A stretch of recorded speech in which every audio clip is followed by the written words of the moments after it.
16 করা পূর্ণ করেছেন, 16 করা পূর্ণ হয়েছে ওনার। এই যে আজকে উনি যোগ্য আর অযোগ্যর কথা বলছেন, যোগ্যের কথা বলছেন, এবং সুপ্রিম কোর্ট পুঙ্খানু উনি তো বলেছেন, আজকে দেখলাম যে কপিল সিব্বাল, মনু সিংভি এবং কয়েকটা বড় বড় লয়ারদের নাম করেছেন। হয়তো আগেও লাগিয়েছিলেন আমাদের টাকায়, ট্যাক্সের টাকায়, জনগণের ট্যাক্সের টাকায়।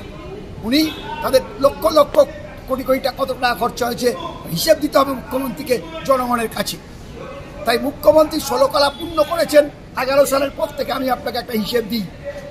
প্রথম উনি এসেই 2011 সালে মুখ্যমন্ত্রীকে মনে করিয়ে দিই, বা তার দলের লোকেদের মনে করিয়ে দিই, বর্ধমানের কমল গায়েন প্রদীপটা খুন হয়েছিল। মুখ্যমন্ত্রী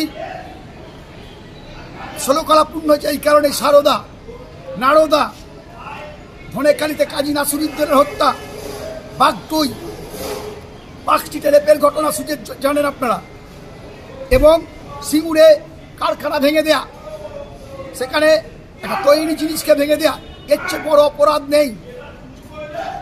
এবং রিজানুর রহমানের যে আত্মহত্যা, পরবর্তীকালে পুলিশ চেষ্টা করেছিলেন হত্যা বলে চালানোর, কিন্তু পরবর্তীকালে প্রমাণ হলো রিজানুর আত্মহত্যা করেছে, সিবিআই বলল।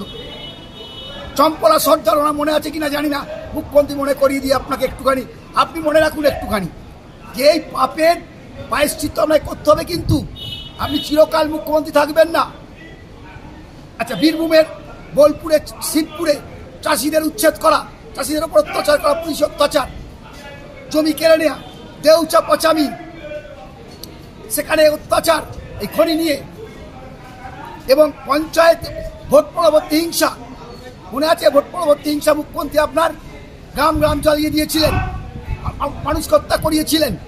আপনার দলের লোকেরা পঞ্চায়েত সব বিভিন্ন জায়গায় ভোট দিতে দেন না, তাই ভোট দিতে দেন না। মধ্যমগ্রাম মনে আছে, মধ্যমগ্রাম মনে পড়ে, ট্যাক্সিওয়ালার মেয়ে রেপ এবং মার্ডার মনে পড়ে কামদুনির ঘটনা মনে পড়ে, মুখ্যমন্ত্রী মনে করুন এবং তার দলের লোকেরা কামদুনির ঘটনা, এবং সর্বোপরি কৃষক আত্মহত্যা, কৃষকরা ফসলের দাম না পেয়ে আত্মহত্যা করেছিল, সেই মামলা এখনো পর্যন্ত কলকাতা হাইকোর্টে রয়েছে।